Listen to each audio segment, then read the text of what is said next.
Hello student, हरी Saranam learning hub में आप लोगों का बहुत बहुत स्वागत है। कैसे हैं आप सभी? उम्मीद करता हूँ आप सभी लोग अच्छे होंगे।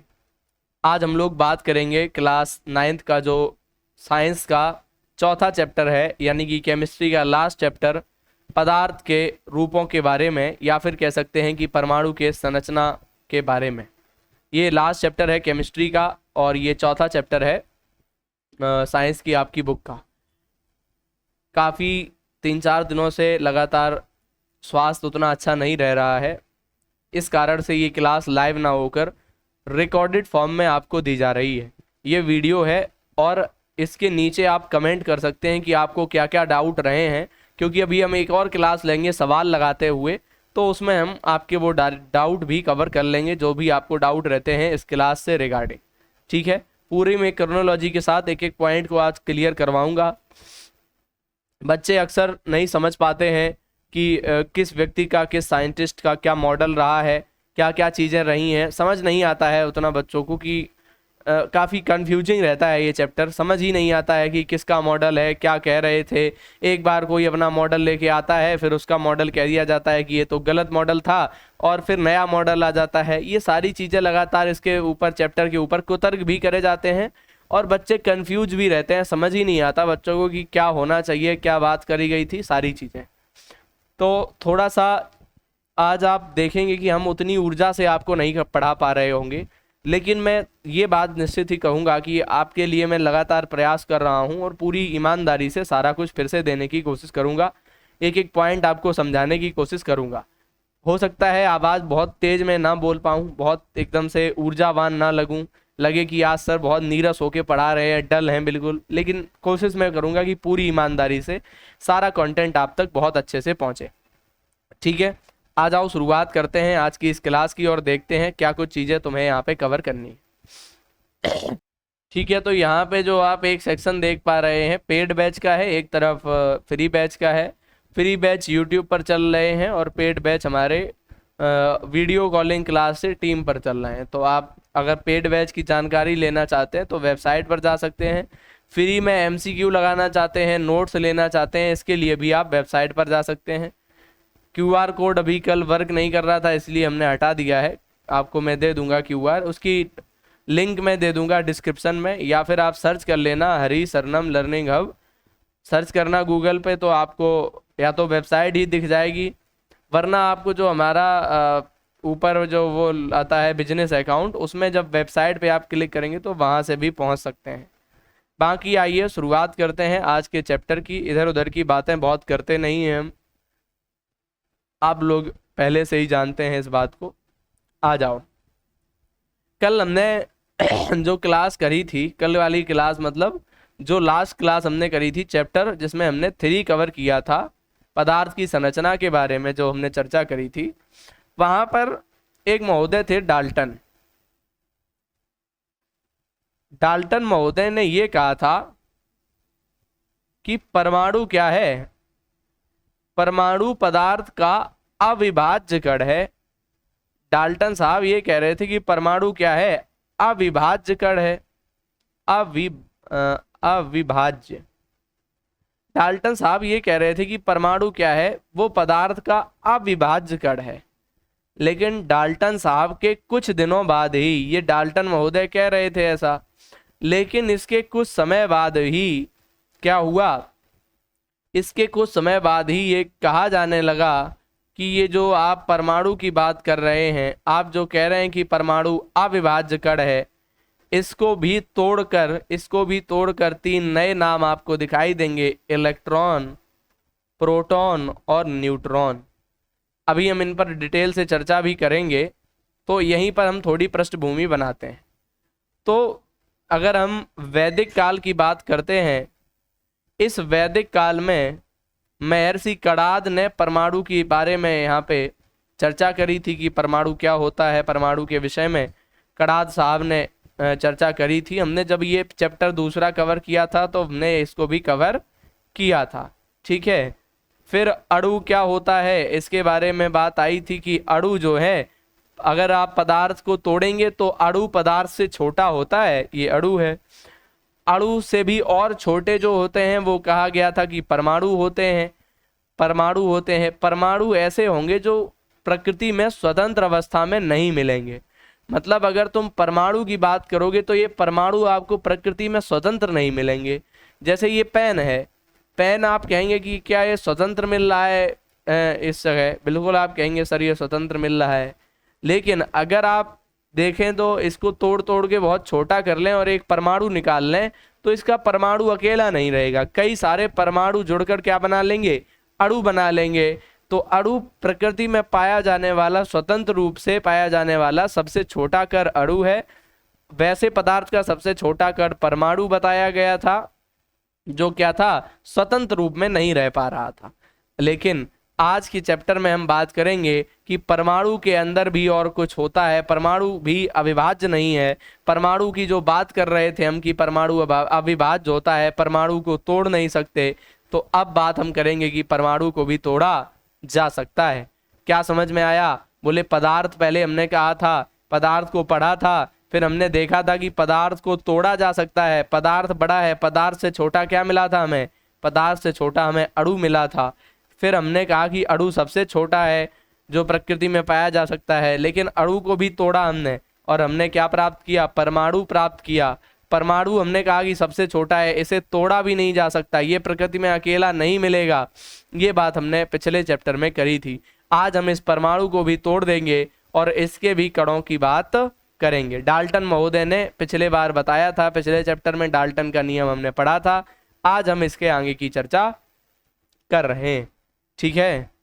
जुकाम बहुत तेज है बेटा, इसीलिए बार बार ये वीडियो में कट लगाने पड़ रहे हैं, क्योंकि मुझे बार बार छींकें आ रही हैं, ठीक है। आ जाओ बात करते हैं अपरमाणु कणों के बारे में। अपरमाणु कण का मतलब है जो परमाणु से भी छोटे हैं या जिनको हमने परमाणु को भी तोड़कर प्राप्त किया है। इसको थोड़ा हम और समझाने की कोशिश करते हैं। पहले दिन हमने जब चैप्टर ये पढ़ाया था तब हमने इसको डायग्राम को बनाया था, वही डायग्राम बनाते हैं। हमने कहा कि ये क्या है, ये कोई एक पदार्थ है, ये कोई एक पदार्थ है, छोटे छोटे कणों से मिलकर पदार्थ बने होते हैं। हमने जब पदार्थ पढ़ा था तो हमने इसकी बात भी करी थी। अब मैंने कहा कि अगर तुम पदार्थ को बेटा तोड़ना शुरू करो तो पदार्थ में तुम्हें कुछ चीजें मिलेंगी। मान लो तुमने इतना हिस्सा पदार्थ का तोड़कर अलग कर दिया, पदार्थ का इतना हिस्सा तोड़कर अलग कर दिया, ये पदार्थ था इधर, और तुमने पदार्थ का एक इतना हिस्सा तोड़ के अलग कर दिया।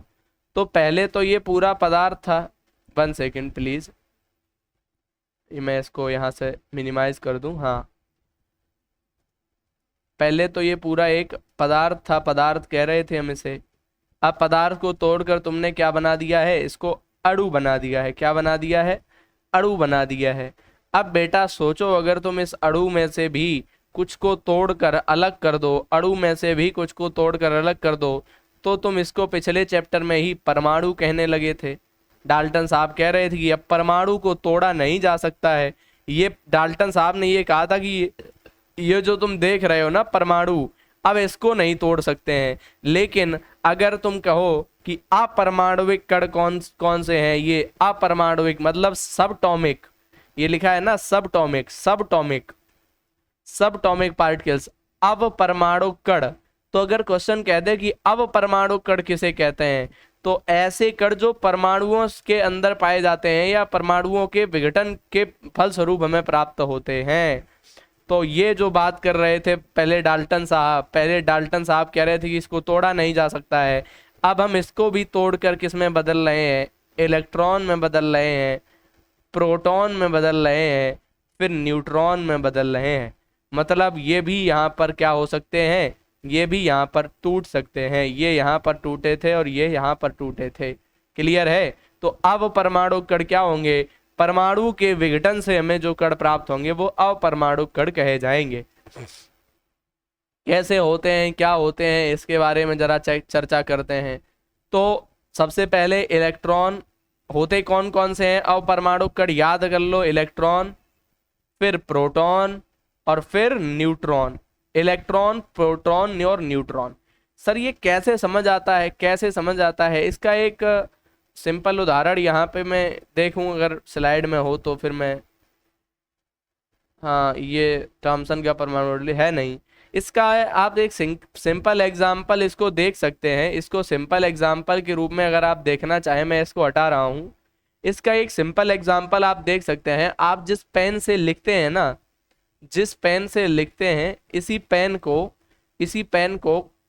किसी गर्म कपड़े पर, जो हम लोग सर्दियों में कपड़े पहनते हैं, गर्म कपड़े पर रब करिएगा, रगड़िएगा, रब करिएगा मतलब स्क्रब करिएगा, रगड़िएगा इसको बहुत तेजी से, तो आप देखेंगे उसमें कैसे कण आ जाएंगे। और फिर छोटे छोटे कागज के टुकड़े रखना, छोटे छोटे कागज के टुकड़े रखना, और उस पेन को इसके पास लेके जाना, तो आप देखेंगे क्या होगा, ये कागज के टुकड़े के कण जो है वो पेन की तरफ आकर्षित होंगे। इन पर क्या आ जाता है, आवेश आ जाता है। क्या आ जाता है, पेन पर आवेश आ जाता है। ये आप 12th फिजिक्स में पढ़ेंगे आवेश के बारे में, 10th में भी शायद है आवेश। आवेश आ जाता है। तो ये आवेश कैसे आता है, ये इलेक्ट्रॉन और प्रोटॉन के रूप में ही आता है, इलेक्ट्रॉन और प्रोटॉन के रूप में ही आता है। तो हम इसको एक जर्नल एग्जाम्पल के थ्रू भी समझ सकते हैं, ठीक है। तो आखिरकार इलेक्ट्रॉन, प्रोटॉन और न्यूट्रॉन, इसके लिए एक ट्रिक बहुत बचपन से हम भी पढ़ते आए हैं, आप लोग भी इसको याद रखिएगा। ईंट पर नाच वाली ट्रिक इसमें यूज होती है इसके याद करने के लिए। ईंट पर नाच कैसे बनता है, ई से हो जाता है इलेक्ट्रॉन, ई से इलेक्ट्रॉन, और टा से हो जाता है थॉमसन, थॉमसन, इसी को कहीं कहीं थॉमसन भी लिखा मिलेगा, थॉमसन। तो एक इलेक्ट्रॉन की खोज जे थॉमसन या जे थॉमसन, कुछ भी कह सकते हैं आप, इसने की। फिर पर मतलब पा से हो जाता है प्रोटॉन, प्रोटॉन। रा से हो जाता है रदरफोर्ड, रदरफोर्ड, रदरफोर्ड। तो प्रोटॉन की खोज रदरफोर्ड ने करी। फिर न्यूट्रॉन, न्यूट्रॉन, ना से हो जाता है न्यूट्रॉन, चा से हो जाता है चैडविक, चैडविक, जेम्स चैडविक ने न्यूट्रॉन की खोज करी। तो ईंट पर नाच का मतलब क्या है, ईंट, ईंट मतलब इलेक्ट्रॉन, इलेक्ट्रॉन की खोज जे थॉमसन ने करी। पर प्रोटॉन, प्रोटॉन, और रा से रदरफोर्ड, तो प्रोटॉन की खोज रदरफोर्ड ने करी। और ना से न्यूट्रॉन, और चा से चैडविक, जेम्स चैडविक ने न्यूट्रॉन की खोज करी। तो ये एक ट्रिक है, इसको याद रखेंगे तो बहुत आसान हो जाएगा कि इलेक्ट्रॉन, प्रोटॉन और न्यूट्रॉन, इनकी खोज किसने किसने कब कब करी है। क्लियर है यहाँ तक, आगे बढ़े। अब प्रतीक चिन्ह जरा ध्यान से देखो। अगर इलेक्ट्रॉन कहीं देखो लिखोगे, तो तुम अगर इलेक्ट्रॉन को इस तरीके से ई लिखकर ऊपर माइनस का निशान लगाओगे, किसका साइन होगा, इलेक्ट्रॉन का। प्रोटॉन में पी लिख के ऊपर प्लस का साइन लगाओगे, किसका साइन होगा, प्रोटॉन का। स्मॉल एन लिख के ऊपर जीरो लिखोगे, किसका साइन होगा, न्यूट्रॉन का। मतलब क्या हुआ कि आवेश अगर चार्ज के अकॉर्डिंग आप देखने जाएंगे, तो इलेक्ट्रॉन के ऊपर, इलेक्ट्रॉन के ऊपर ऋण आवेश होता है, -1 का आवेश होता है, ऋण आवेश होता है। प्रोटॉन के ऊपर +1 आवेश होता है, धनावेशित होता है। और न्यूट्रॉन न्यूट्रल होता है, उदासीन होता है। मतलब ऐसे समझो, इलेक्ट्रॉन को अगर पहले छोड़ दो, याद करना हो कि किस पे पॉजिटिव किस पे नेगेटिव, इलेक्ट्रॉन को छोड़ दो, proton plus, proton, proton plus, plus याद रखो, प्रोटॉन, पी फॉर पी से प्रोटॉन, पी से प्लस, तो प्रोटॉन पर plus, neutron neutral, neutron neutral, कोई आवेश नहीं, उदासीन, न्यूट्रल मतलब उदासीन, न्यूट्रॉन न्यूट्रल, कोई आवेश नहीं।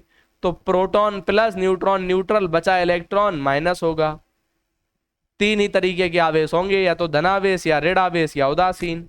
तो proton positive plus, neutron neutral तो कुछ नहीं, और इलेक्ट्रॉन यहाँ पे नेगेटिव या माइनस। ठीक है, क्लियर हुआ यहाँ पे। द्रव्यमान अगर तुम देखने जाओगे, तो इलेक्ट्रॉन का द्रव्यमान बहुत कम होता है, लगभग नगण्य हम मान लेते हैं, याद मत रखिएगा ये। और प्रोटॉन का जो द्रव्यमान है वो लगभग 1 यूनिट हम मान के चलते हैं 1.67 इंटू 10⁻⁻27 kg होता है, जबकि न्यूट्रॉन का जो भार है या द्रव्यमान है वो 1.67 इंटू 10⁻⁻27 kg होता है। ये थोड़ा सा अगर आप चाहें तो याद रख सकते हैं। खोजकर्ता यहाँ पे लिखा भी है, देखिए इलेक्ट्रॉन जे थॉमसन, इसके लिए आप याद रखेंगे ईंट, ईंट ईंट ईंट, तो ई जे थॉमसन, तो ई से इलेक्ट्रॉन, टा से जे थॉमसन।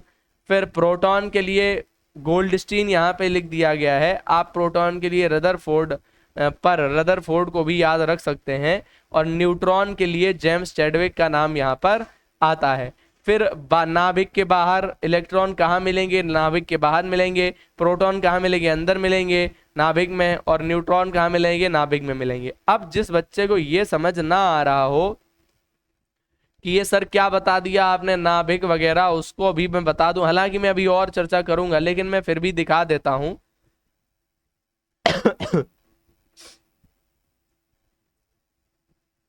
अगर तुम सोचो कि ये परमाणु है, ये परमाणु है, परमाणु में तुम्हें कुछ कक्षाएं मिलेंगी। परमाणु में अलग अलग चीजों को रखने के लिए कुछ स्लॉट मान के चलो कि रहते हैं, उसमें जगह होती है कि कहाँ पर कौन सी चीज फिट बैठती है, कहाँ पर कौन सी चीज बैठती है या रहती है, इनकी सबकी जगहें होती हैं उसमें। ठीक है, इनकी सबकी क्या होती हैं, जगहें होती हैं उसमें। एक मिनट,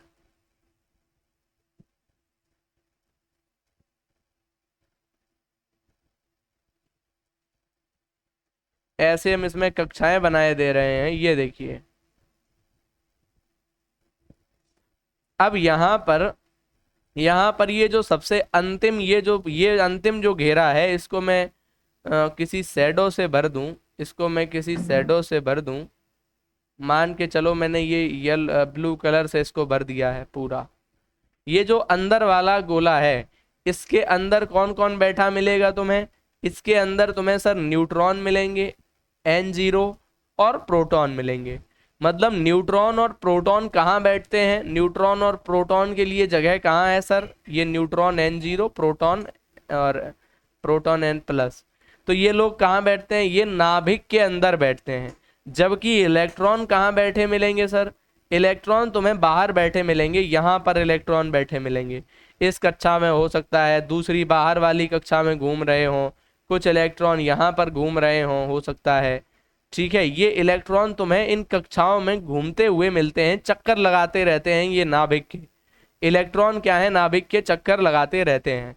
अब क्वेश्चन ये भी आता है कि कौन से कक्षा में कितने इलेक्ट्रॉन भरे जाएंगे, तो वो अभी हम दिखाएंगे कि 1s2, 1s2, 2s2, 2p6, 3s2, 3p6, फिर 4s2, 4s2, 3d10, फिर यहाँ पे 4p6। ऐसे करके अभी हम तुम्हें भर के भी दिखाएंगे कि किस कक्षा में कितने इलेक्ट्रॉन भरे जाते हैं। इसका एक सिंपल फॉर्मूला भी होता है 2 इंटू n⁻²। इसका भी अभी हम बात करेंगे, इस सब पर हम चर्चा करेंगे, तो उसके लिए थोड़ा सा वेट करिए, वीडियो में लास्ट तक जाइएगा तो आपको वो सारी चीजें मिलेंगी। तो क्या आप ये समझ पाए हैं कि इलेक्ट्रॉन, प्रोटॉन और न्यूट्रॉन क्या होते हैं? अगर कोई सीधी सीधी परिभाषा तुमसे पूछ ले कि इलेक्ट्रॉन, प्रोटॉन और न्यूट्रॉन क्या होते हैं, क्या आप ये परिभाषा बताने में सफल होंगे? ये जल्दी से मुझे बता दीजिएगा, बोलिए।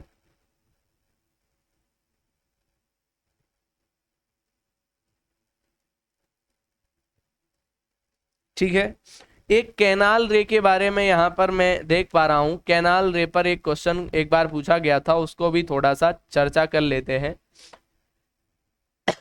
गोल्डस्टीन ने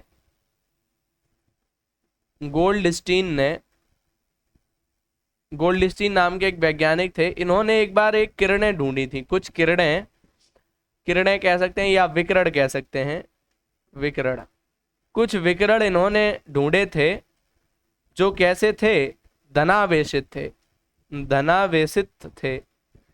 कुछ धनावेशित विकिरण ढूंढे थे इन्होंने। ठीक है, इन विकिरणों को ही इन्होंने क्या कहा था, इन विकिरणों को ही इन्होंने केनाल रे कहा था। केनाल रे, रे मतलब होता है किरण। तो कभी अगर क्वेश्चन तुमसे ये पूछ ले कि कैनाल रे क्या है, कैनाल रे के बारे में अगर क्वेश्चन आए, तो कैनाल रे धनावेशित किरणें हैं या विकिरण हैं जिनकी खोज किसने करी थी, गोल्डस्टीन ने करी थी। ठीक है, ये एक थोड़ा सा बहुत शॉर्ट में आप याद रख सकते हैं। बाई चांस एमसीक्यू, जो आपके एमसीक्यू आते हैं उसमें अगर पूछना चाहे तो वो पूछ सकता है कैनाल रे के बारे में। आइए टॉपिक पर वापस आते हैं। मुझे लगता है कि आप इलेक्ट्रॉन, प्रोटॉन और न्यूट्रॉन इनकी परिभाषाएं दे पाएंगे। अब परमाणु कण क्या होते हैं इसको भी जान गए हैं। यहां से अब मैं आगे बढ़ने की कोशिश कर रहा हूं, ठीक है, क्योंकि फिर क्लास बहुत लंबी हो जाएगी। अब यहां पर जब आप समझ चुके हैं कि इलेक्ट्रॉन क्या होता है, प्रोटॉन क्या होता है, इसको अगर आप, मैं एक एक अगर यहाँ पर इससे पहले एक तुम्हें चार्ट बनाने की कोशिश करूं या माइंड मैप बनाने की कोशिश करूं तो आप बहुत अच्छे से समझ पाएंगे। सबसे पहले तुमने केमिस्ट्री में पदार्थ के बारे में सुना था, पदार्थ के बारे में सुना था। पदार्थ सबसे बड़ा था, पदार्थ से छोटे तुमने अणु सुने थे, पदार्थ से छोटे अणु सुने थे, अणुओं से छोटे तुमने फिर परमाणु सुने, परमाणु सुने, परमाणु के बाद तुमने अब परमाणुक, अब परमाणुक कण सुन लिए हैं, अब परमाणु कण सुन लिए हैं, या फिर इन्हीं अब परमाणु कणों को ही आप क्या कह रहे हैं, इसको मैं ऊपर लिख दूं, इन्हीं अब परमाणु कणों को ही आप तीन तरीके के कण यहां पर देख रहे हैं, E for electron, P for proton और एन फॉर न्यूट्रॉन। तो यहां पर तुम्हें ये तीन कण मिल रहे हैं, इलेक्ट्रॉन, फिर प्रोटॉन और लास्ट में न्यूट्रॉन। न्यूट्रॉन यहां मैं फिर से एक बार सूत्र याद दे रहा हूं, एक बात याद रखिएगा, ईंट पर नाच, ईंट पर नाच, ई से इलेक्ट्रॉन, टी से टॉमसन, ईंट की इलेक्ट्रॉन की खोज टॉमसन ने की, पर से पा से प्रोटॉन, रा से रदरफोर्ड, या फिर इसके लिए आप एक नाम अभी मैंने और दिया था, क्या दिया था, डेलस्टीन, क्या नाम था, एक मिनट रुकना, गोल्डस्टीन। तो गोल्डस्टीन का नाम और बाई चांस आता है, लेकिन रदरफोर्ड याद रखिए, कोई दिक्कत नहीं। प्रोटॉन की खोज रदरफोर्ड, फिर न्यूट्रॉन की खोज यहाँ पे जेम्स चैडविक ने करी। तो ये ईंट पर नाच एक फॉर्मूला भी मैंने दिया। अब हम लोग आ चुके हैं कि जो ये इलेक्ट्रॉन, प्रोटॉन, न्यूट्रॉन है, ये कहाँ पर बैठे रहते हैं, कैसे बैठे रहते हैं, क्या बातें हैं, इसके बारे में, परमाणु की संरचना के बारे में, परमाणु की संरचना के बारे में काफी चर्चाएं इस समय होने लगी थी। क्या होने लगा था, परमाणु की संरचना, यहां पर बात होने लगी थी परमाणु की संरचना पर, संरचना पर, कि परमाणु होता कैसा है, परमाणु के अंतर्गत अंदर क्या क्या भरा होता है, परमाणु क्या है, परमाणु की संरचना पर चर्चाएं होने लगी थी। इसी परमाणु की संरचना पर चर्चा के दौरान कई वैज्ञानिक आए, उनमें से तीन चार नाम आपको याद रखते हैं, उनके मॉडल और चित्र भी याद रखने हैं। तो ये लोग आए, इन्होंने बातें स्पष्ट करनी शुरू करी। उनमें सबसे पहले का नाम था टॉमस का परमाणु मॉडल, टॉमसन, सॉरी, टॉमसन का परमाणु मॉडल, जे थॉमसन या जे टॉमसन, ये थॉमसन ऐसा लिखा होता है इंग्लिश में, इसलिए इसको थॉमसन्स एटॉमिक मॉडल कहते हैं, इसी को थॉमसन कहने लगते लोग। तो ये थॉमसन महोदय आए, इन्होंने बताया कि जो इन्होंने एक मॉडल प्रस्तुत किया। इन्होंने क्या बताया कि ये जो परमाणु है ये एक धनावेशित गोले जैसा है। कैसा है, ये लिखा है यहाँ पे, धनात्मक गोला या धनावेशित गोले जैसा। ये पूरा का पूरा एक परमाणु की जो संरचना है वो इस तरीके से धनावेशित गोले के जैसी होती है। इसमें क्या है, ऋणात्मक इलेक्ट्रॉन होते हैं और मतलब ऋणात्मक इलेक्ट्रॉन इसमें क्या होते हैं, भरे होते हैं। ऋणात्मक इलेक्ट्रॉन भरे होते हैं। कैसे भरे होते हैं, जैसे हमने जब तरबूजा आप लोग देखे हो, तरबूज देखे हैं ना खाते हुए, जो रेड कलर वाला, उसको जब हम, जैसे मान लो इस तरीके का वो स्ट्रक्चर होता है तरबूज का, इस तरीके से, ठीक है, उसको अगर आप इस तरीके से बीच से काट दें बीच से काटने पर आपको इस तरीके से एक चित्र मिलता है। मैं इसका तुम्हें लाइव फिगर दिखाना चाहूंगा, बस 1 मिनट रुकना, मैं तुम्हें उसका लाइव चित्र दिखाता हूं। 1 मिनट, कॉपी कर लेते हैं इसको और यहाँ पे आके इसमें पेस्ट कर देते हैं। ये देखो साइड में आपको दिखने लगी होगी, मैं इसको जूम भी कर दूं, ये आप देख सकते हैं। ये कुछ इसी तरीके से कटे तरबूज के मॉडल को ही इन्होंने बताया था एक तरीके से। अब इसमें क्या बताया था सर इन्होंने, इसमें इन्होंने क्या बताया, यहाँ पर कि देख रहे हो तुम, जैसे ये तरबूज के अंदर इस तरीके से ये बीज भरे पड़े हैं ना, इस तरीके से ये बीज भरे हैं, ऐसे ही इन्होंने थॉमसन महोदय ने बताया कि ऐसे ही इलेक्ट्रॉन जो है, ऐसे ही इलेक्ट्रॉन जो है, ये मैं इसको हटा दूं, ऐसे ही थॉमसन साहब कह रहे थे कि ऐसे ही जो इलेक्ट्रॉन है ना, इलेक्ट्रॉन इस धनात्मक आवेश के जो गोले हैं इसके बीच में इलेक्ट्रॉन क्या है, हर जगह इलेक्ट्रॉन भरे पड़े हैं, इलेक्ट्रॉन भरे पड़े हैं। तो तरबूज मॉडल इन्होंने थॉमसन साहब ने प्रस्तुत किया। पूरे परमाणु को एक गोले, 3-4 पॉइंट इसको समराइज कर लेना, 3-4 पॉइंट याद कर लेना, बस कहानी समझ में आ जाएगी। पहला तो परमाणु संरचना का जो सबसे पहला मॉडल है किसने दिया, तो थॉमसन महोदय ने दिया, सर जे टॉमसन इनका नाम था। इन्होंने अपना मॉडल दिया और सबसे पहले इन्होंने कहा कि तरबूजे के जैसे एक धनावेश गोला होता है परमाणु, जिसमें क्या है, इलेक्ट्रॉन धसे रहते हैं, बीजों के जैसे तरबूजे में बीज धसे रहते हैं, वैसे ही इसमें क्या है, इलेक्ट्रॉन भरे पड़े होते हैं, इलेक्ट्रॉन धसे रहते हैं। ये बात इन्होंने जे टॉमसन महोदय ने कही थी। अब मैं ये चित्र हटा दूं ना यहाँ तरबूजे वाला, बोलो, अब मैं इस चित्र को हटा दूं ना यहाँ से, ठीक है।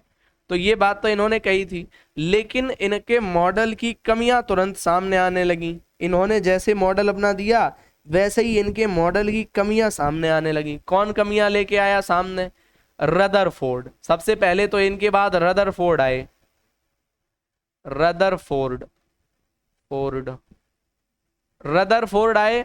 रदरफोर्ड में उदय ने कह दिया कि ऐसा थोड़ी होता है कि तरबूजे से तुलना तुमने कड़की अड़ू की कर दी है। तो यह मॉडल अन्य वैज्ञानिकों के द्वारा प्रकीर्णन प्रयोग के माध्यम से क्या कर दिया गया, पूरी तरीके से असफल बताया गया और इसकी कमियां सामने लाई गई। बोलो बोलो, इसकी कमियां सामने लाई गई, बताया गया कि भैया ये जो तुम बातें कर रहे हो ये ठीक नहीं है। अब मेरी बात बहुत ध्यान से सुनना, अब मेरी बात बहुत ध्यान से सुनना। अगर तुमसे, अगर बेटा तुमसे कोई कह दे कि इसको सर तुम्हारे जो पढ़ा रहे हैं, कुछ बच्चे मैंने देखा है लगातार ये क्वेश्चन करते हैं कि सर आप ये जो पढ़ाते हैं ना ऐसे, इससे हम समझ तो जाते हैं लेकिन लिख नहीं पाते हैं।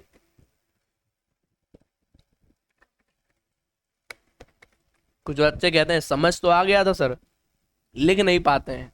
तो कोई कठिन नहीं है लिखने में। मान लो आ गया कि टॉमसन का परमाणु मॉडल किसे कहते हैं, यहां ले लो, टॉमसन का परमाणु मॉडल किसे कहते हैं, इसकी सीमाएं भी लिखिए, क्वेश्चन आ गया। तो आप ऐसे उत्तर डालेंगे, उत्तर लिखेंगे, उत्तर में लिखना शुरू करेंगे, हेडिंग देंगे, हेडिंग देना अपनी टॉमसन का, टॉमसन का परमाणु, परमाणु मॉडल, हेडिंग देना। अब लिखना सर जे टॉमसन ने सबसे पहली बार, पहली बार परमाणु की संरचना बताने के लिए, बताने के लिए, मैं ये लिख के दिखा रहा हूं, अगला नहीं दिखाऊंगा, बताने के लिए एक, बताने के लिए एक मॉडल, मॉडल प्रस्तुत किया जिसमें, जिसमें निम्न लिखित, लिखित बातें प्रमुख थी, प्रमुख थी। अब यहां पे लिख देना पॉइंट नंबर 1, पहला, परमाणु एक धनावेशित धनावेशित गोले के जैसा होता है, जैसा होता है। दूसरा तथ्य इन्होंने दिया, इलेक्ट्रॉन परमाणु के अंदर धसे रहते हैं, धसे रहते हैं। कैसे धसे रहते हैं? धसे रहते हैं जैसे तरबूज, तरबूज में उनके बीज, बीज। इस तरीके से 2-3 पॉइंट इसके बारे में लिख देना, फिर हेडिंग बदल देना, फिर हेडिंग बदल के बनाना कि इनके मॉडल की कमियां। क्या बनाओगे हेडिंग? कमियां। अगर पूछी हो तो कमियां। क्या कमियां? बोले सबसे पहले तो रदरफोर्ड, रदरफोर्ड, रदरफोर्ड प्लस अन्य वैज्ञानिकों ने क्या कर दिया? प्रकीर्णन, प्रकीर्णन, प्रकीर्णन के प्रयोग से, प्रकीर्णन के प्रयोग से इनका मॉडल, मॉडल असफल करार दे दिया। इनका मॉडल क्या कह दिया कि भैया इनका मॉडल तो असफल है पूरी तरीके से। तो ये कुछ इनकी कमियां रही थी। ठीक है, क्लियर है बेटा? तो ये था परमाणु संरचना का पहला मॉडल, थॉमसन का परमाणु मॉडल। ये इसकी कमियां भी मैंने यहाँ लिख दी हैं, चित्र भी बना के दिखा दिया है, और आपको एक फिगर भी दिखाया था जिसमें तरबूजे से इसकी तुलना करी गई थी। अब नेक्स्ट दूसरा जो इन्होंने प्रयोग किया वो था रदरफोर्ड का। दूसरा जो मॉडल था वो था रदरफोर्ड मॉडल। क्या था दूसरा? Rutherford model. रदरफोर्ड से पहले अल्फा कर्ण प्रकीर्णन प्रयोग, ये रदरफोर्ड नहीं किया था ना, अल्फा कर्ण वाला। आओ इस पर बात करते हैं। रदरफोर्ड फिर बोरबरी का आएगा ना। आओ बात करते हैं पहले इस पे। अल्फा कर्ण प्रकीर्णन प्रयोग वाला ये किसका था, इसके बारे में बात करते हैं। चलिएगा,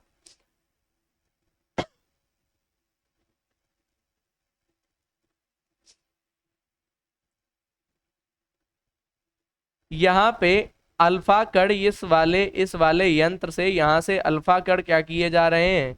गिराए जा रहे हैं। किस पर? किस पर गिराए जा रहे हैं? एक सोने की बहुत पतली परत है, एक सोने की बहुत पतली परत है, उस पर अल्फा कण क्या किए जा रहे हैं? गिराए जा रहे हैं। ये जो आप प्लेट देख पा रहे हैं ये गोल्ड की, सोने की बहुत पतली प्लेट है ये वाली। ठीक है, सोने की बहुत अच्छी पतली सी एक प्लेट है। अब हो क्या रहा है, जब इस पर अल्फा कण गिराए जा रहे हैं, 12,000 में से एक कण वापस लौट आया। संपूर्ण धनावेश और द्रव्यमान एक बहुत छोटे नाभिक में केंद्रित है। अब ये क्या यहाँ से इन्होंने देखा, मतलब इसको मैं घुमा नहीं सकता वरना तुम्हें कुछ चीजें और अच्छे से क्लियर होती।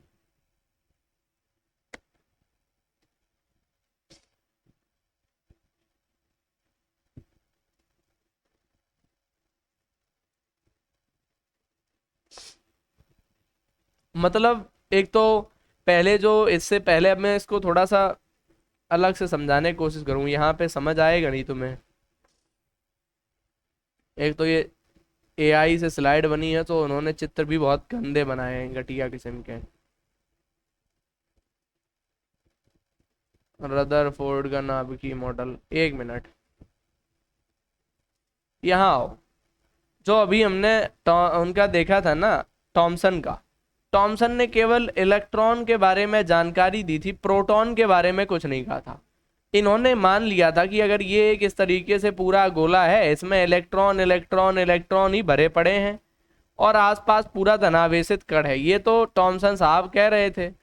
लेकिन अल्फा कर प्रकीर्णन में तुम्हें यहां दिखाऊं तो तुम अच्छे से समझ पाओगे। ये देखो, एक यहाँ पर इसको, ना ना ना ना, ऐसे नहीं, रुको।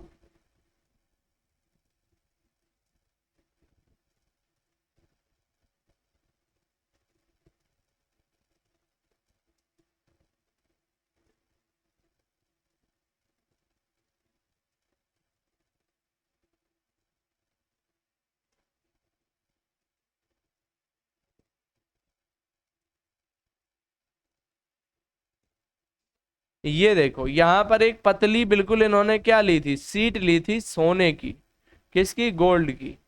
इस पर इन्होंने क्या किया, यहां से अल्फा कणों की बमबारी करी। अल्फा कणों की बमबारी करने का मतलब अल्फा कण यहां से फेंके इन्होंने, अल्फा कण यहां से फेंके, अल्फा कण फेंके। तो इन्होंने क्या पाया, कुछ अल्फा कण इस सीट से टकराकर सीधे आर पार हो गए, बिल्कुल सीधे चले गए। इसके कुछ अल्फा कण इससे टकराकर क्या हुआ, बिल्कुल आर पार इसके सीधे चले गए। कुछ अल्फा कण टकराकर कुछ एंगल बना के इधर उधर घूम गए, मतलब कुछ अल्फा कण एंगल से के साथ इधर उधर निकल गए।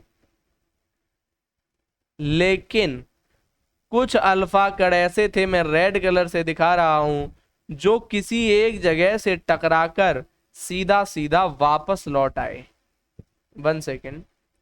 कुछ अल्फा कण ऐसे थे जो किसी एक जगह से टकराकर सीधा सीधा क्या हुए, वापस लौट आए। इससे इन्होंने कुछ निष्कर्ष निकालने का काम किया।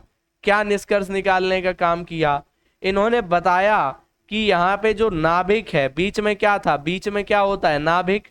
इन्होंने कहा कि नाभिक जो है, नाभिक में कुछ ना कुछ क्या है, रिक्त स्थान है। जब कहीं ऐसे, ये मेरी गद्दी है यहाँ पे हाथ की, इस पे तुम यहाँ से अल्फा कण गिराओ, अल्फा कण क्या हो कि कुछ अल्फा कण ऐसे बाहर से अंदर की तरफ ऐसे घूम के निकल जाए, कुछ इधर निकल जाए, कुछ सीधे आर पार हो जाए और कुछ वापस लौट आए।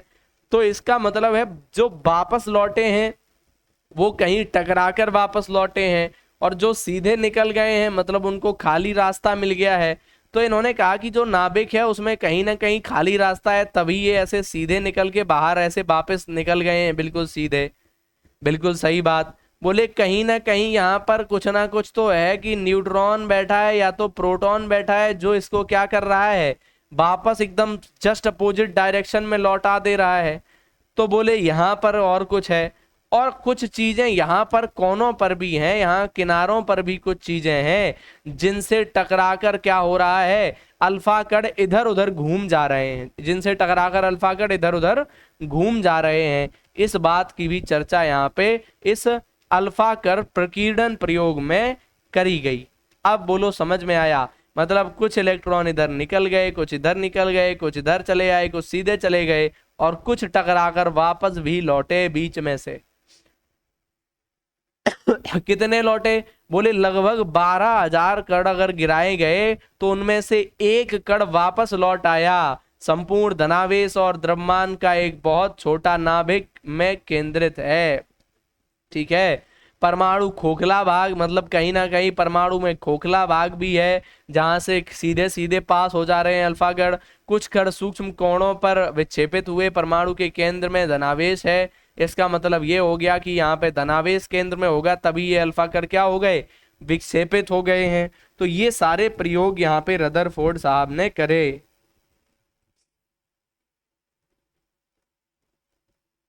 ठीक है। अब रदरफोर्ड साहब का जो लिखना चाहो तो कैसे लिखोगे, समझ में तो आ गया होगा ना, ये अल्फा कण प्रकीर्णन प्रयोग समझ में तो आ गया होगा ना।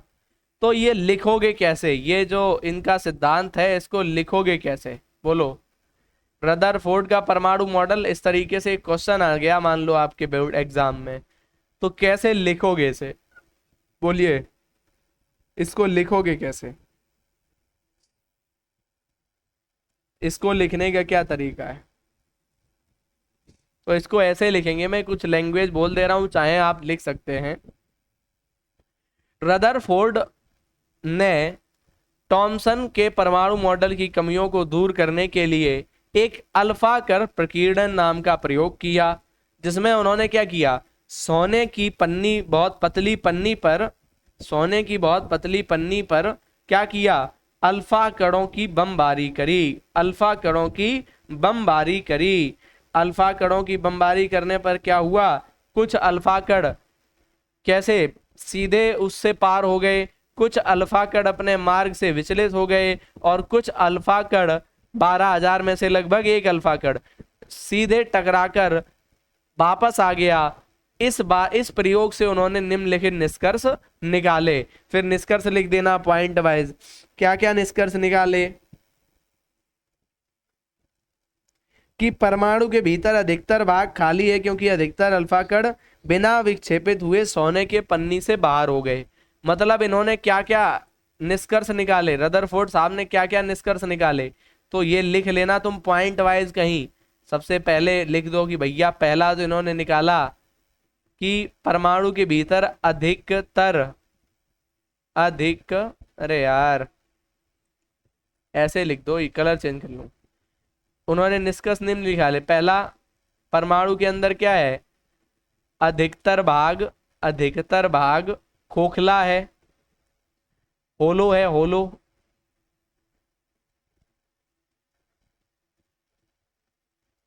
अधिकतर भाग कैसा है, होलो है, खोखला है।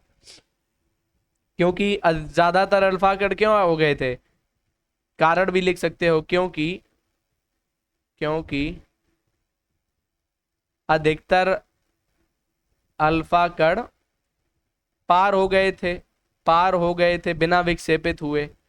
फिर दूसरी उन्होंने बात कही, बहुत कम कण अपने मार्ग से विक्षेपित हुए, जिससे यह ज्ञात होता है कि परमाणु के अंदर धनावेश भाग बहुत कम है।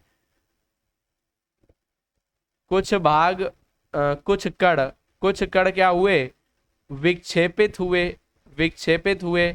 इसका मतलब क्या हुआ, इसका मतलब हुआ कि अंदर क्या है, धनावेश भी है। फिर तीसरी बात उन्होंने क्या कही, बहुत कम अल्फा कण 180 डिग्री पर विक्षेपित हुए, जिससे यह संकेत मिलता है कि सोने के परमाणु पर पूर्ण धनावेशित भाग द्रव्यमान परमाणु के भीतर बहुत कम आयतन है, सीमित है। प्राप्त आंकड़ों के आधार पर निम्नलिखित निष्कर्ष निकाले, धनावेशित होता है। उन्होंने कुछ बातें और कही कि परमाणु का केंद्र का होगा, परमाणु का केंद्र कैसा होगा, धनावेशित। परमाणु के केंद्र में क्या होगा, धनावेश होगा। परमाणु का केंद्र धनावेशित होता है, जिसको क्या बोलेंगे,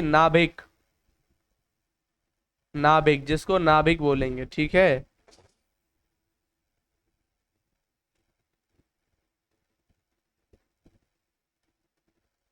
और पदार्थ का अधिकतम द्रव्यमान कहाँ होगा, द्रव्यमान, अधिकतम द्रव्यमान लिख लो, अधिकतम। मोस्टली द्रव्यमान कहाँ बैठा होगा, इसी नाभिक में बैठा होगा। सबसे ज्यादा भार द्रव्यमान कहाँ होगा, यही नाभिक में। चौथा निष्कर्ष उन्होंने निकाला कि इलेक्ट्रॉन क्या करते हैं, इलेक्ट्रॉन नाभिक के चक्कर लगाते हैं। इलेक्ट्रॉन इन्होंने कहा नाभिक के आसपास क्या करते हैं, चक्कर लगाते हैं, घूमते हैं साहब। और नाभिक का आकार जो है परमाणु की तुलना में काफी छोटा होता है।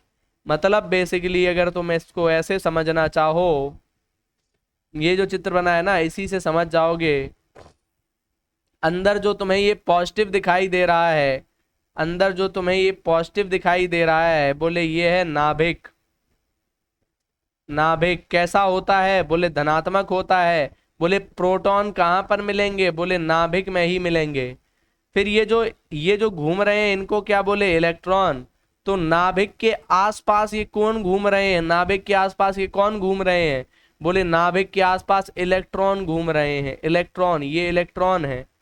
अलग अलग कक्षाओं में इलेक्ट्रॉन घूम रहे हैं, टकरा नहीं रहे हैं। अलग अलग कक्षाओं में ये सब घूम रहे हैं इलेक्ट्रॉन, नाभिक के आसपास चारों ओर। ये सारे निष्कर्ष किसने निकाले, रदरफोर्ड के नाभिकीय मॉडल से प्राप्त करे गए। क्लियर है ये, बोलिए भैया क्लियर है ये।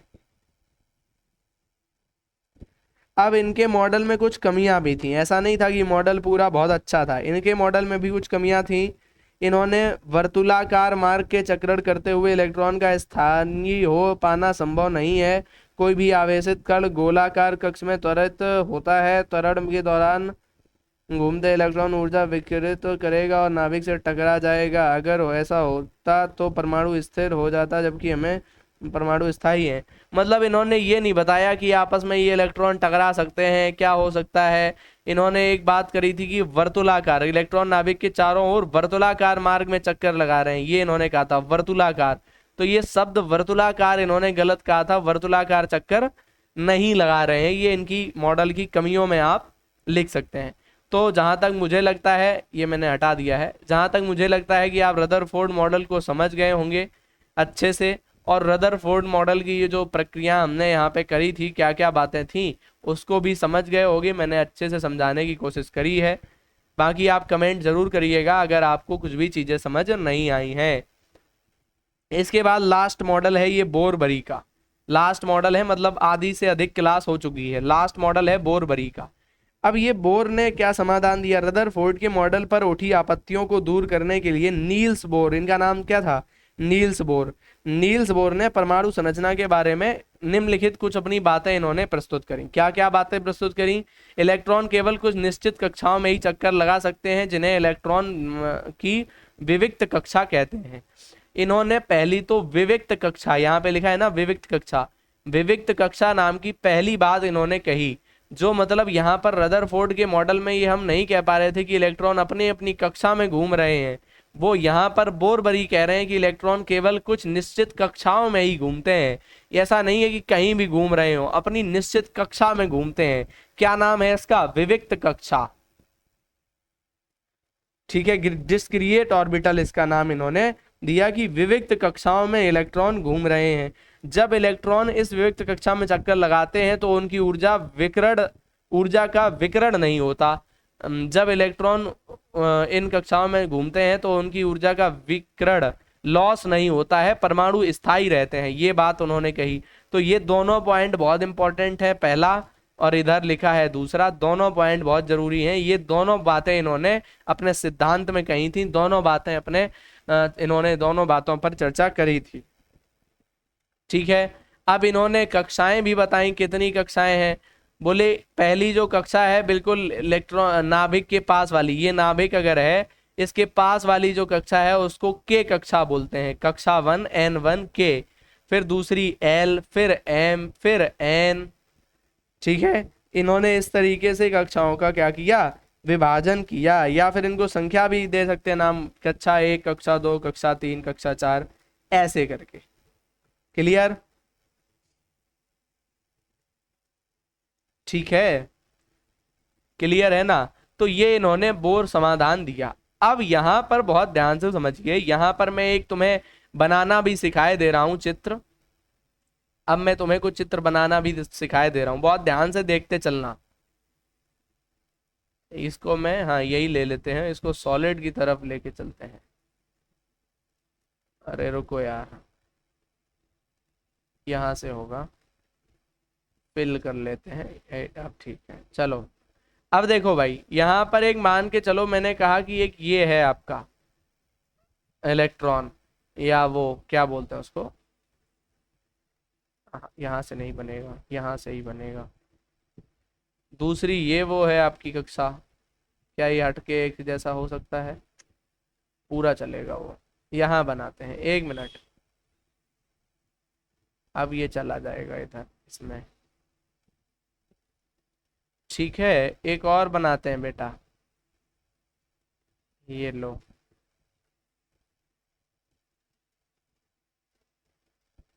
अब सही काम हो रहा है। एक और बनाते हैं भाई, ये लो। ये देखो, अब ये तुम्हें बहुत अच्छे से दिख रहा होगा, मैंने इसमें कलरफुल चीजें ली हुई हैं। यहाँ पे मैंने कहा कि जो ये तुम अंदर वाली सारी संरचना देख रहे हो, ये तो है तुम्हारा नाभिक। ये हमने कहा कि नाभिक है, नाभिक है किसी परमाणु का। तो यहाँ पे नाभिक में तुम्हें पता चल गया है, अब प्रोटॉन भरे होंगे और न्यूट्रॉन भरे होंगे। न्यूट्रॉन और प्रोटॉन यहाँ नाभिक में बैठे हैं। अब इलेक्ट्रॉन बताओ कि कहाँ घूमेंगे। इलेक्ट्रॉन अगर मान लो इसमें हम अन्ना चाहे जहां भर देते, जो रदरफोर्ड ने कहा था कि इलेक्ट्रॉन बाहर चक्कर लगाते हैं, मान लो एक इलेक्ट्रॉन यहाँ चक्कर लगा रहा है, एक यहाँ चक्कर लगा रहा है, और एक इलेक्ट्रॉन यहाँ आ जाता, तो ये क्या आपस में टकरा नहीं सकते थे? बोले आपस में इनकी क्या हो जाती? टक्कर हो जाती। एक इलेक्ट्रॉन यहाँ घूमता, कोई मतलब नहीं था। इन सब चीजों की कोई सिस्टमेटिक व्याख्या नहीं थी। इसी को बताने बोर साहब आए, बोरबरी। बोर साहब आए। बोर ने क्या कहा कि ये सारी जो कक्षाएं हैं, ये जो इलेक्ट्रॉन है, ये विविक्त कक्षाओं में अपनी अपनी कक्षाओं में चक्कर लगाते हैं। जैसे बोले कि अगर मान लो हम पहली कक्षा जो नाभिक के एकदम पास वाली कक्षा होगी, इसको हम नाम दे देते हैं कक्षा नंबर के कक्षा, या फिर इसको N1 कक्षा बोलेंगे, N=1, N1 कक्षा बोलेंगे। फिर बोले ये जो दूसरी कक्षा होगी व्हाइट कलर की, इसको बोले L कक्षा कह सकते हो तुम, इसको आप N2 कक्षा भी बोल सकते हैं। फिर अगली कक्षा जो होगी उसको बोले M कक्षा कह सकते हो, इसको N3 कक्षा भी बोलेंगे। ऐसा होगा भैया, ये प्रक्रिया होगी कि कक्षाएं अलग अलग होंगी। हमने कहा बिल्कुल सही, कोई दिक्कत नहीं, हमें आपकी बात से हमने मान लिया आपकी बात। तो ये तो बताओ कि जो ये जैसे मान लो ये के कक्षा है, हमने कहा यहाँ एक इलेक्ट्रॉन यहाँ, एक इलेक्ट्रॉन यहाँ, एक इलेक्ट्रॉन यहाँ, एक इलेक्ट्रॉन यहाँ, मतलब इन कक्षाओं में कितने इलेक्ट्रॉन भर सकते हैं, ये बात भी तो हमें क्लियर करो। बोलो किस कक्षा में कितने इलेक्ट्रॉन भर सकते हैं, ये बात भी तो क्लियर करो। तो इसके लिए एक फॉर्मूला लाया गया, इसके लिए एक फॉर्मूला लाया गया ये मैं यहाँ इस तरीके से लिख दूं, ये रेड पेन से, इसके लिए फॉर्मूला लाया गया 2n², 2n², 2 × n²। यहां से हम निकाल सकते हैं कि किसी भी कक्षा में कितने इलेक्ट्रॉन भरे जाएंगे, किसी भी कक्षा में कितने इलेक्ट्रॉन भरे जाएंगे। अच्छा सर, मुझे अगर ऐसा ये सब पता ही नहीं करना कि कितने इलेक्ट्रॉन क्या, कुछ नहीं, तो हमने एक अभी तुम्हें अभी नहीं पढ़ाया गया है, फिर हम बाद में जब 11th में आप पहुंचेंगे, 11th में आपको हम पढ़ाएंगे। एक होता है इलेक्ट्रॉन भरने का अफबाऊ नियम, वो होता है पहली कक्षा, ये कक्षा 1 है, 1s2। पहले में s उपकोष में 2 इलेक्ट्रॉन भरे जाएंगे, पहली कक्षा में 2 इलेक्ट्रॉन भरे जाएंगे। फिर दूसरी कक्षा होती है, इसमें 2s2, फिर 2p6, मतलब दूसरी कक्षा में 6 और 2 8 इलेक्ट्रॉन भरे जाएंगे। तीसरी कक्षा में होती है 2s2, फिर 3s2, 3p6 और 3d10। तो यहाँ पर 6 2 8 और 10 18 इलेक्ट्रॉन भरे जाएंगे। और फिर यहाँ पे 4s2 और 4p6 और 4d10 और ये कितने हो गए 18 और 4f12 शायद 4f12 या 4f16 होगा शायद। तो ये अब यहाँ पे फॉर्मूला लगाते हैं। अब मैं एक एक को अलग अलग उससे हाईलाइट कर दे रहा हूँ। ये देखो पहली कक्षा येलो, फिर दूसरी कक्षा ये है तीसरी सॉरी, और ये चौथी कक्षा है चौथी कक्षा। अब ये कक्षाएं अलग अलग तुम्हें दिख रही होंगी। इनके जरा इलेक्ट्रॉन जोड़ो। इलेक्ट्रॉन यहाँ पर पहली कक्षा में 2 इलेक्ट्रॉन है, तो अगर फॉर्मूला हम लगाएं 2n², n की मेन वैल्यू कितनी 1 है, पहली कक्षा के लिए n का मान 1 होगा, तो 1 का स्क्वायर करोगे 1 ही रहेगा, 2 एकम 2, मतलब कितने 2 इलेक्ट्रॉन भरे जाएंगे। बिल्कुल सही हुआ ना। आओ दूसरा नियम दूसरी कक्षा के लिए, ये दूसरी कक्षा है, 6 और 2 8 इलेक्ट्रॉन भरे जा रहे हैं। आ जाओ यहाँ पर देखते हैं, 2 गुणा में दूसरी कक्षा के लिए 2 लिखोगे तो 2 दूनी हो जाएगा 4 और 4 दूनी कितने 8, मतलब बिल्कुल सही 8 इलेक्ट्रॉन भरे जा रहे हैं। नेक्स्ट कक्षा नंबर 3 के लिए आओ, 10 इलेक्ट्रॉन यहाँ भरे हैं, 6 इलेक्ट्रॉन यहाँ हैं, 2 यहाँ हैं, मतलब टोटल 18 इलेक्ट्रॉन हो गए। तो यहाँ 2 गुणा में यहाँ पे तीसरी कक्षा है तो 3 का स्क्वायर, 3 3 9 दूनी 18, टोटल 18 इलेक्ट्रॉन भरे जा रहे हैं। यहाँ पर भी ये ठीक है। अगले में आओ चौथी कक्षा के लिए, तो 2 गुणा में 4 का स्क्वायर, 4 चौको 16, 16 दूनी 32, मतलब 32 इलेक्ट्रॉन भरे जाएंगे। तो ये हो गए 10 और 6 16 17 18 और 18 2 20 होते हैं, 18 2 20 होते हैं और 20 14 नहीं, एक मिनट, 18 2 20 2 2 4 20 10 20 और 12 32 14 इलेक्ट्रॉन F14 होता है। ठीक है, तो ऐसे ही इलेक्ट्रॉन निकाले जाते हैं। कौन सी कक्षा में कितने इलेक्ट्रॉन होंगे उसका निकालने का सबसे सरल तरीका यही है।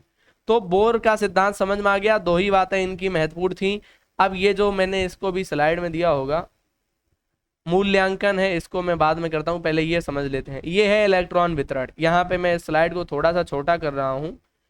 अब आपको दिख रहा होगा ये है इलेक्ट्रॉन का वितरण, ये फॉर्मूला भी यहाँ पर लिखा हुआ है साइड में। सूत्र क्या है, 2n²। इलेक्ट्रॉनों का वितरण कक्षाओं में कितना होगा, पहली कक्षा ये नाभिक है, ये नाभिक है यहाँ पे नाभिक। नाभिक के बाद जो पहला कोष के कोष है, के उपकोष में 2 गुणा 10⁻1 यानी कि 2 इलेक्ट्रॉन भरे जाएंगे। मैं इसको हाईलाइट कर देता हूँ। के उपकोष में 2 इलेक्ट्रॉन, एल उपकोष में 8 इलेक्ट्रॉन, एम में 18 और चौथे में यानी कि एन में यहाँ पे 32 इलेक्ट्रॉन भरे जाएंगे। अष्ट नियम इसको बोलते हैं। सबसे बाहरी कक्षा में अधिकतम 8 इलेक्ट्रॉन ही भर सकते हैं। सबसे बाहरी कक्षा जो होगी उसमें हमेशा 8 इलेक्ट्रॉन से अधिक नहीं भरेंगे। क्लियर है? ये तुम्हें अभी समझ में नहीं आएगा, इसको हम बाद में बताएंगे। ये इतना ही तुम्हारे सिलेबस में है, इतना ही याद रखना है। इसके आगे मान लो तुम कक्षा नंबर निकालना चाहो, अगर क्वेश्चन एक बन जाए, 1 मिनट, एक बहुविकल्पी क्वेश्चन मैं बना दूं।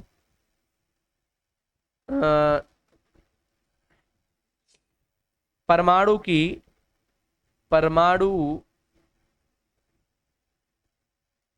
एक क्वेश्चन बना रहे हैं हम, इसी से रिगार्डिंग एक क्वेश्चन बना रहे हैं, बहुत ध्यान से सुनना है इसको मैं जूम कर दे रहा हूं वापस, ठीक है। एक क्वेश्चन यहां लिख रहा हूं, एक परमाणु में 7 विविक्त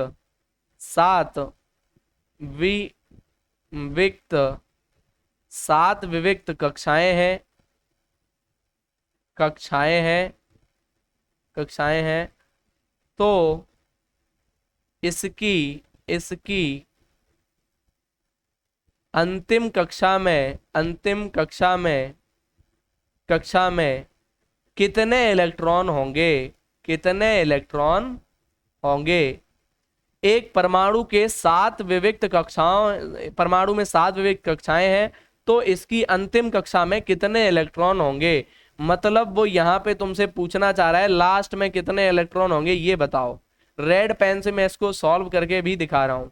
वो कह रहा है लगभग तुम्हारे पास 7 कक्षाएं हैं, सबसे अधिकतम 7 कक्षाएं हैं, मतलब वो इसी 7वीं कक्षा में इलेक्ट्रॉन पूछना चाह रहा है। तो 7वीं कक्षा में इलेक्ट्रॉन मतलब n की वैल्यू तुम्हें पता है, n = 7 है।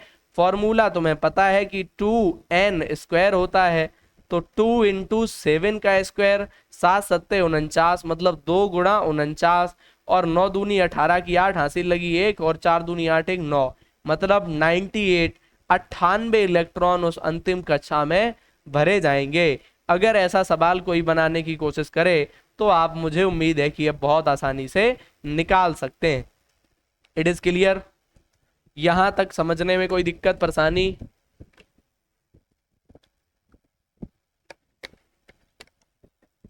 आज मुझे 2 कक्षाएं रिकॉर्ड करनी है, अभी एक और कक्षा रिकॉर्ड करनी है इसके बाद, ठीक है भाई।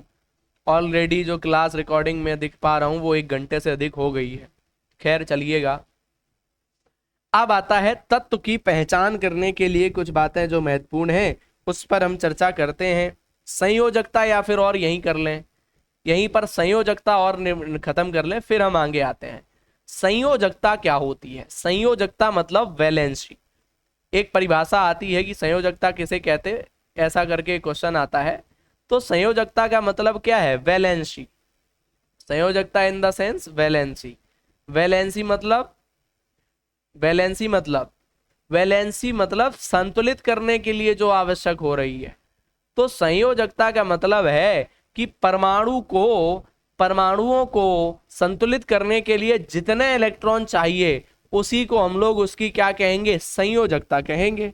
परमाणुओं को संतुलित करने के लिए जितने इलेक्ट्रॉन चाहिए उसी अकॉर्डिंग हम कहेंगे कि वही उसकी क्या है? संयोजकता है। एक जो बाहतम वाला नियम है ये याद रखना पड़ेगा। बाहतम कक्ष में पूर्ण करने के लिए कितने? 8 इलेक्ट्रॉन चाहिए होते हैं। पूर्ण करने के लिए 8 इलेक्ट्रॉन को साझा करना है, ग्रहण या त्याग किए गए इलेक्ट्रॉनों की संख्या है। बाहतम कक्ष में पूर्ण करने यानी कि 8 इलेक्ट्रॉन करने के लिए साझा ग्रहण या त्याग किए गए इलेक्ट्रॉनों की संख्या। अच्छा, परिभाषा लिखी है भैया, हम अलग सोच रहे थे। ये परिभाषा लिखी है संयोजकता। अगर कोई क्वेश्चन आ जाए संयोजकता किसे कहते हैं, तो लिखना किसी भी परमाणु के किसी भी परमाणु की 72 कक्षा को पूर्ण करने के लिए, अगर संयोजकता की परिभाषा पूछ ले कैसे लिखोगे, किसी भी परमाणु के 72 कक्षा को पूर्ण करने के लिए कोष्टक में लिख सकते हो 8 इलेक्ट्रॉन, या नहीं भी लिख सकते हो। पूर्ण करने के लिए कोई भी परमाणु जितने इलेक्ट्रॉन का साझा, ग्रहण या त्याग करता है, उन इलेक्ट्रॉनों की संख्या को ही हम उस परमाणु की संयोजकता, वैलेंसी कहते हैं। फिर से सुनिएगा कि किसी परमाणु के 72 कोष को पूर्ण करने के लिए, 72 कक्षा को पूर्ण करने के लिए जितने इलेक्ट्रॉन का ग्रहण या त्याग किया जाता है, उन्हीं इलेक्ट्रॉन की संख्या को हम लोग क्या कहते हैं, उसकी संयोजकता कहते हैं, संयोजकता कहते हैं। जैसे Na है, सोडियम है, सोडियम का परमाणु क्रमांक होता है कितना, 8 2 10 11 होता है। तो पहले कोष में 2 इलेक्ट्रॉन, दूसरे में 8 इलेक्ट्रॉन, लास्ट में इसके पास बच रहा है 1 इलेक्ट्रॉन। मतलब ये 1 इलेक्ट्रॉन क्या करेगा, किसी को 1 इलेक्ट्रॉन दे देगा, क्योंकि आखिरी कोष में 8 बनाने हैं, आखिरी कोष में 8 बनाने हैं। अगर ये खुद ही 8 बनाना चाहे तो 7 इलेक्ट्रॉन इसे लगेंगे, तो कोई इसे 7 इलेक्ट्रॉन थोड़ी देगा। जिसके पास 7 इलेक्ट्रॉन है उसको ये खुद 1 इलेक्ट्रॉन दे देगा, उसको ये खुद 1 इलेक्ट्रॉन दे देगा। जैसे Cl, क्लोरीन को देखने जाओगे, क्लोरीन में पहले में 2, दूसरे में 8, तीसरे में 7, इसके पास लास्ट में 7 इलेक्ट्रॉन है। तो ये सोडियम 1 इलेक्ट्रॉन क्या करेगा, इसको दे देगा। इसको जब 1 इलेक्ट्रॉन दे देगा तो दोनों के पास कितने हो जाएंगे। अब जब ये 1 इलेक्ट्रॉन इसे दे देगा तो देखो यहां से 1 इलेक्ट्रॉन मान लो चला गया, आखिरी कोष में कितने 8 इलेक्ट्रॉन है, यहां पर 1 इलेक्ट्रॉन आ गया, यहां पर आखिरी कोष में कितने 8 इलेक्ट्रॉन है। बोले दोनों को 1 इलेक्ट्रॉन से हमने बराबर कर दिया, तो इसी 1 इलेक्ट्रॉन को हम क्या कहेंगे, संयोजकता। मतलब सोडियम की संयोजकता 1, कैल्शियम की संयोजकता 1। क्लियर है यहां तक, बोलो भैया, बोलिए बोलिए। इसके लिए तुम्हें अभी मैं संयोजकता एक बार और समझा दूंगा, इसके लिए मैं तुम्हें संयोजकता एक बार और समझा दूंगा। तत्व की पहचान के लिए और मैं तुम्हें कुछ दिखाना चाहता हूं, तत्व की पहचान के लिए। जैसे तुम जब भी आवर्त सारणी देखोगे, आवर्त सारणी देखोगे, आवर्त सारणी मतलब क्या बोलते हैं उसको, आवर्त सारणी, सारणी जहां पर तत्वों को सजाया गया है। आवर्त सारणी देखोगे तो वहां पे तुम्हें ऐसे ही तत्व मिले, जैसे हाइड्रोजन, तब देखोगे हाइड्रोजन यहाँ पे ऐसे लिखेगा 1 1, ऐसे तत्व तुम्हें लिखे हुए दिखाई देंगे। तो यहाँ पे लिखा है, कार्बन का उदाहरण दिया है कि कार्बन जो है, कार्बन में 12 और 6 लिखे हैं, 12 और 6 लिखे हैं। तो इसका अगर परमाणु संख्या तुमसे इसकी पूछी जाए, परमाणु संख्या क्या होगी, तो परमाणु संख्या नीचे वाली होगी 6, और द्रव्यमान इसका क्या होगा, ये 12 होगा। द्रव्यमान इसका क्या होगा, ये 12 होगा। तो द्रव्यमान मतलब A बराबर P + N, प्रोटॉन और न्यूट्रॉन को जोड़ने पर क्या बनता है, द्रव्यमान बढ़ता है। नाभिक का कुल द्रव्यमान ही उसका स्थान होता है मेन। और यहाँ पर देखोगे Z = P = E, उदासीन परमाणुओं में हर तत्व की परमाणु संख्या अद्वितीय होती है। मतलब हर तत्व का जो परमाणु क्रमांक है, जो परमाणु संख्या है, वो अलग होगी। इसको परमाणु संख्या को ये कह सकते हैं हम कि जो प्रोटॉन की किसी भी परमाणु में उपस्थित संख्या होगी, किसी भी परमाणु में जितने प्रोटॉन होंगे वही उसकी क्या होगी, परमाणु संख्या होगी। जितने भी प्रोटॉन होंगे, परमाणु संख्या बोले तो Z, परमाणु संख्या का मतलब क्या हुआ, Z। Z Z क्या होता है, Z क्या होता है, Z P, प्रोटॉन। जितने भी प्रोटॉन होंगे उतनी ही उसकी क्या होगी, परमाणु संख्या होगी। मतलब परमाणु संख्या की परिभाषा क्या होगी कि किसी भी परमाणु में उपस्थित प्रोटॉनों की संख्या को ही उस परमाणु की परमाणु संख्या कहते हैं। ठीक है, बोलिए, क्लियर है। किसी भी पदार्थ, किसी भी परमाणु में उपस्थित प्रोटॉनों की संख्या को ही उसकी परमाणु संख्या कहते हैं। अगर द्रव्यमान संख्या की बात करें तो प्रोटॉन और न्यूट्रॉन को जो योग होगा, प्रोटॉन और न्यूट्रॉन के कुल योग को ही हम लोग उस परमाणु का द्रव्यमान कहते हैं। क्लियर है, ठीक है भैया कि नहीं, ठीक है, बोलिए। इसमें कुछ उदाहरण भी तुम यहाँ पे लिख सकते हो अगर चाहो तो, महत्वपूर्ण उदाहरण है ये सारे के सारे। जैसे हाइड्रोजन है H, हाइड्रोजन की परमाणु संख्या 1, हाइड्रोजन की परमाणु संख्या 1। और कार्बन सी, कार्बन की अभी देखी थी 6, कार्बन की परमाणु संख्या 6, नाइट्रोजन की 7, N2 7, ऑक्सीजन की 8, ऑक्सीजन की 8, ऑक्सीजन के बाद आप लिख लो सोडियम Na, सोडियम की परमाणु संख्या 11, फिर एल्यूमिनियम Al, इसकी 13, एल्यूमिनियम के बाद लिख लो तुम भैया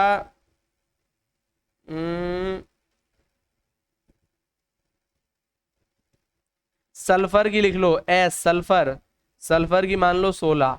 अब मैं तुम्हें इनकी संयोजकता भी निकालना एक बार फिर से दिखाई दे रहा हूं। अरे वाह, इनकी मैं संयोजकता निकालना तुम्हें फिर से दिखाई दे रहा हूं।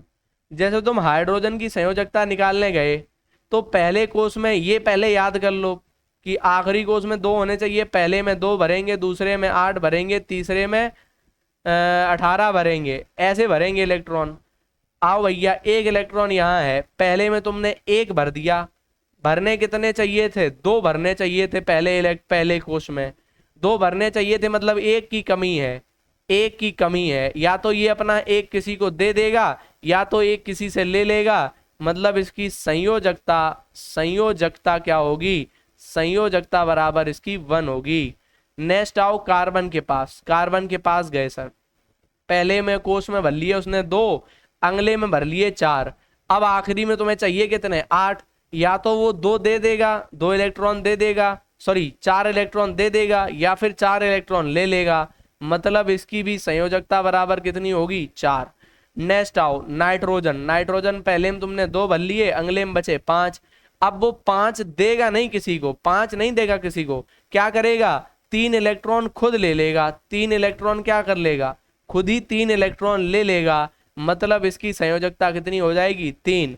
अब आओ जैसे ऑक्सीजन है 8, पहले में भरे इलेक्ट्रॉन 2, अगले में भरने चाहिए थे 8, लेकिन तुम्हारे पास 8 तो टोटल है, तो 5 और 6 बचे हैं। अब वो ये 6 देगा नहीं किसी को ना, देगा ही नहीं है किसी को, क्या करेगा? ले लेगा किसी से, किसी से 2 इलेक्ट्रॉन क्या कर लेगा? ले लेगा, मतलब इसकी भी संयोजकता क्या हो जाएगी? 2।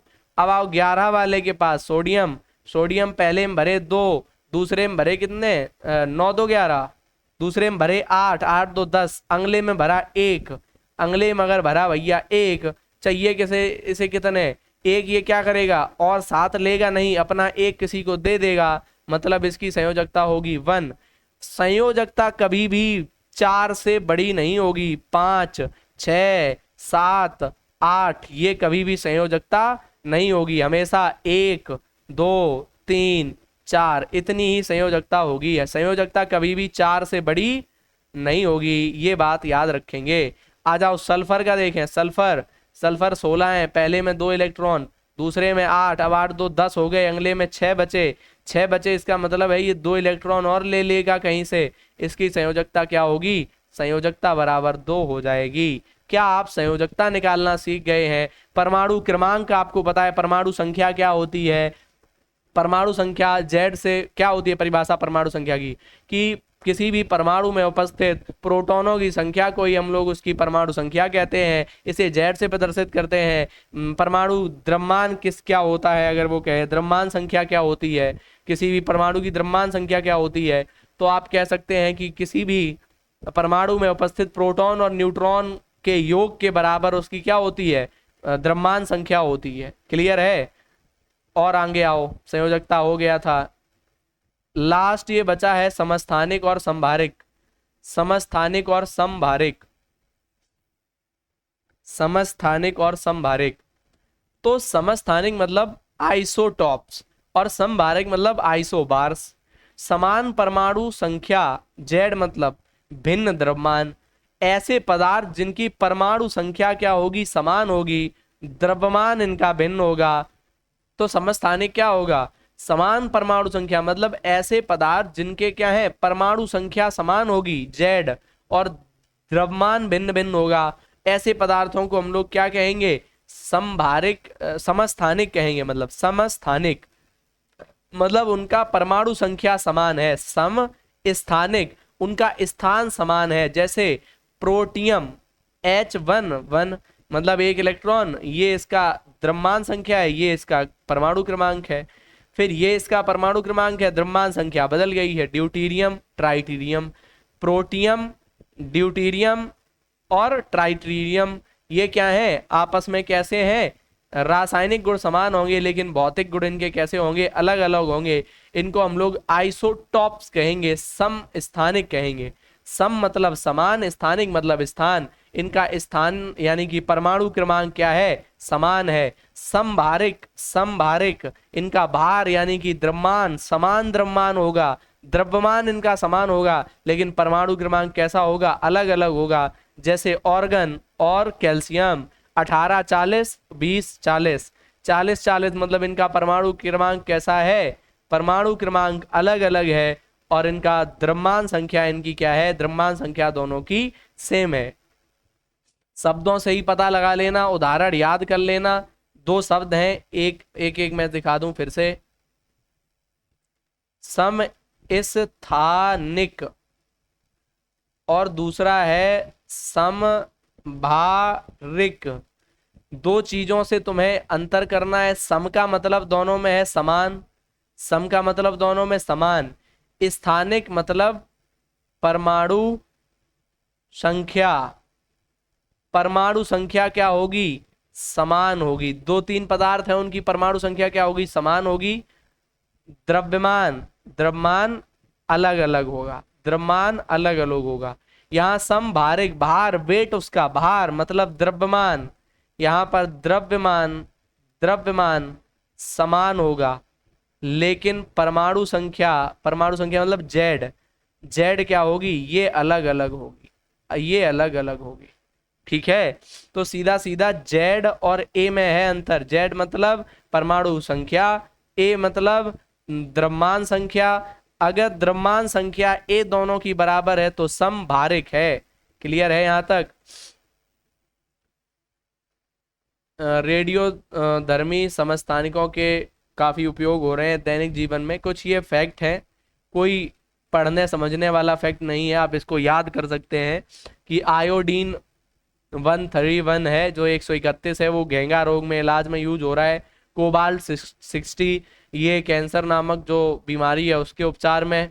ऊर्जा के लिए परमाणु भट्टी में हम लोग यूरेनियम 235 का यूज करते हैं, इसकी बहुत जरूरत रहती है प्रत्येक देश को।